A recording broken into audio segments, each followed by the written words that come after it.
Hi welcome to ನಮ್ಮ ಎಮ್ಮಿ chef. ಇವತ್ತು ಮಸಾಲ ಅಕ್ಕಿ ರೊಟ್ಟಿ ಮಾಡೋದು ಹೇಗೆ ವಿತ್ ವೆಜಿಟೇಬಲ್ಸು ಮಸಾಲ ರೊಟ್ಟಿ ಹೇಗೆ ಮಾಡೋದು ಅಂತ ನೋಡೋಣ. ಹಾಗೆ ವೆಜಿಟೇಬಲ್ಸ್ ಹಾಕಿ ಯಾರೂ ರೊಟ್ಟಿ ಮಾಡಿರೋದಿಲ್ಲ.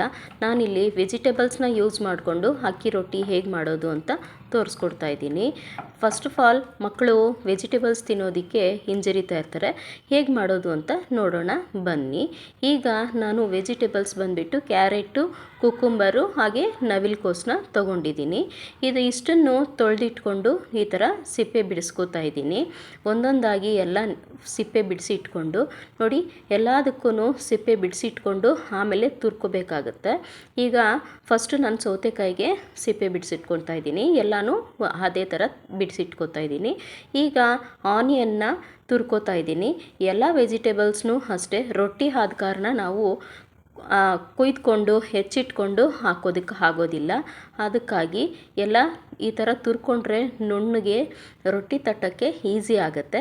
ಮಕ್ಕಳು ಅಷ್ಟೇ ವೆಜಿಟೇಬಲ್ಸ್ ಎಲ್ಲ ಸರ್ವೇ ಸಾಮಾನ್ಯ ತಟ್ಟೆಗಳಲ್ಲಿ ಸೈಡಲ್ಲಿ ಎತ್ತಿಡ್ತಾ ಇರ್ತಾರೆ. ಈ ಥರ ಮಾಡೋದ್ರಿಂದ ಅವ್ರಿಗೆ ಸೈಡಲ್ಲಿ ಎತ್ತಿಡೋ ಚಾನ್ಸಸ್ಸೇ ಇರೋದಿಲ್ಲ. ನೀಟಾಗಿ ತಿನ್ಕೋತಾರೆ. ಟೇಸ್ಟು ಅಷ್ಟೇ ಡಿಫ್ರೆಂಟಾಗಿರುತ್ತೆ.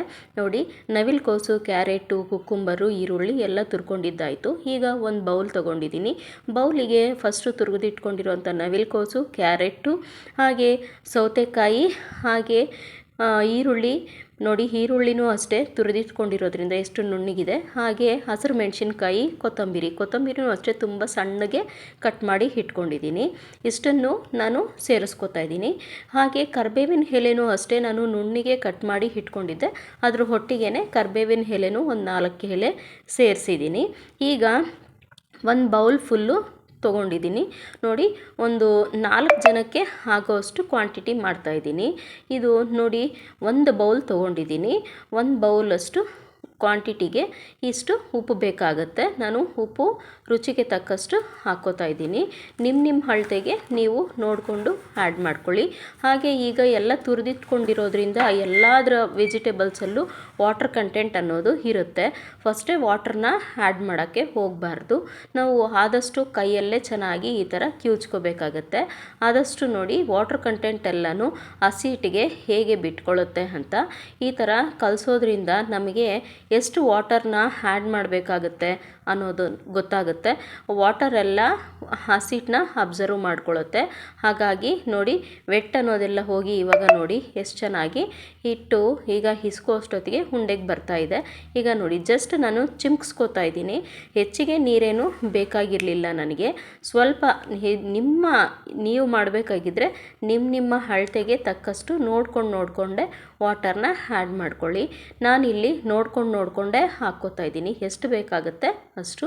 ಒಮ್ಮೆಲೇ ಹಾಕ್ಕೊಂಬಿಟ್ರೆ ಜಾಸ್ತಿ ಏನಾಗುತ್ತೆ, ಒಂದೇ ಸರಿ ಹಾಕ್ಕೊಂಬಿಟ್ರೆ ಮತ್ತೆ ನಾವು ಅದು ಏನಾಗುತ್ತೆ, ಮೆತ್ತುವಾಗಿಬಿಡುತ್ತೆ, ರೊಟ್ಟಿ ತಟ್ಟಲಿಕ್ಕೆ ಆಗೋದಿಲ್ಲ. ಆದ ಕಾರಣ ನಾನು ಸ್ವಲ್ಪನೇ ಹಾಕ್ಕೋತಾ ಇದ್ದೀನಿ.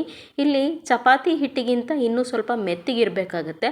ಆಲ್ಮೋಸ್ಟ್ ನಾವು ಚಕ್ಲಿ ಹಿಟ್ಟನ್ನ ಹೇಗೆ ಕಲಿಸ್ಕೋತೀವಿ ಹಾಗೆ ಮೆತ್ತಿಗೆ ಇರಬೇಕಾಗತ್ತೆ. ಚಪಾತಿ ಹಿಟ್ಟು ಅಷ್ಟು ಗಟ್ಟಿ ಬೇಡ. ಚಕ್ಲಿ ಹಿಟ್ಟು ಹೇಗಿರುತ್ತೆ ಮೆತ್ತಿಗೆ ನಾವು ಹೊಳ್ಳೆಯಲ್ಲಿ ಹಿಗ್ಸಿದಾಗ ಆ ಥರ ಅದಕ್ಕೆ ಇರಬೇಕಾಗತ್ತೆ. ಅದಕ್ಕಾಗಿ ಒಮ್ಮೆಲೆ ನೀರು ಹಾಕಕ್ಕೆ ಹೋಗಬೇಡಿ. ನೋಡಿಕೊಂಡು ಸ್ವಲ್ಪನೇ ಚಿಮ್ಕಿಸ್ಕೊಂಡು ಹಾಕ್ಕೊಳ್ಳಿ. ನೋಡಿ, ಇದರಲ್ಲಿ ಮಸಾಲ ಎಲ್ಲ ಇರೋ ಕಾರಣ ಹಾಗೆ ಬರೀದನ್ನೇ ತಿನ್ಬೋದು. ವೆಜಿಟೇಬಲ್ಸು ಇರುತ್ತಲ್ವ, ತುಂಬ ಟೇಸ್ಟಿ ಯಮ್ಮಿಯಾಗಿರುತ್ತೆ. ಒಮ್ಮೆ ಟ್ರೈ ಮಾಡಿ ನೋಡಿ ಹೇಗೆ ಬರುತ್ತೆ ಅಂತ ಕಮೆಂಟ್ ಸೆಕ್ಷನಲ್ಲಿ ತಿಳಿಸಿ. ನೋಡಿ, ಈ ಹದಕ್ಕೆ ನಾನು ಕಲಸಿಟ್ಕೊಂಡಿದ್ದೀನಿ. ಜಾಸ್ತಿ ಏನು ಕಿವುಚೋದೆಲ್ಲ ಏನೂ ಬೇಡ. ಜಸ್ಟ್ ಫಿಂಗರ್ಸಲ್ಲಿ ನಾವು ಈ ಥರ ಕಲಿಸ್ಕೊಂಡ್ರೆ ಸಾಕಾಗುತ್ತೆ. ಫಿಂಗರ್ಸಲ್ಲೇ ಆದಷ್ಟು ಈ ಥರ ಕಲಿಸ್ಕೊಂಡ್ರೆ ನೋಡಿ, ಈ ಹದಕ್ಕೆ ಬಂದರೆ ಸಾಕು. ನಾನೀಗ ಈ ಥರ ಕಲಸಿ ಇಟ್ಕೊಂಡಿದ್ದೀನಿ.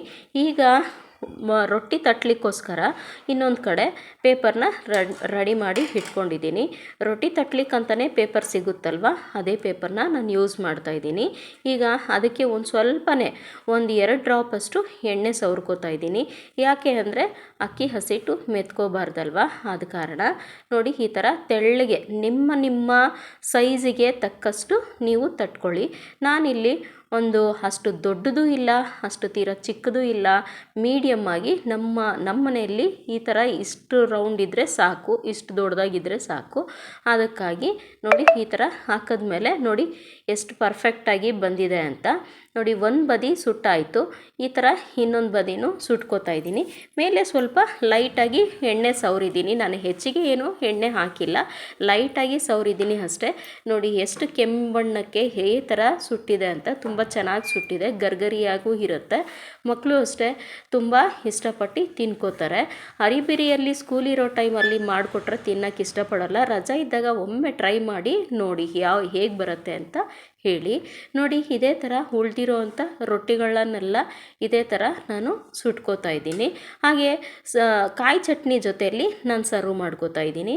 ಇನ್ನೊಮ್ಮೆ ನಿಮಗೆ ಕಾಯಿ ಚಟ್ನಿ ಹೇಗೆ ಮಾಡೋದು ಅಂತ ಅದನ್ನು ತೋರಿಸ್ಕೊಡ್ತೀನಿ.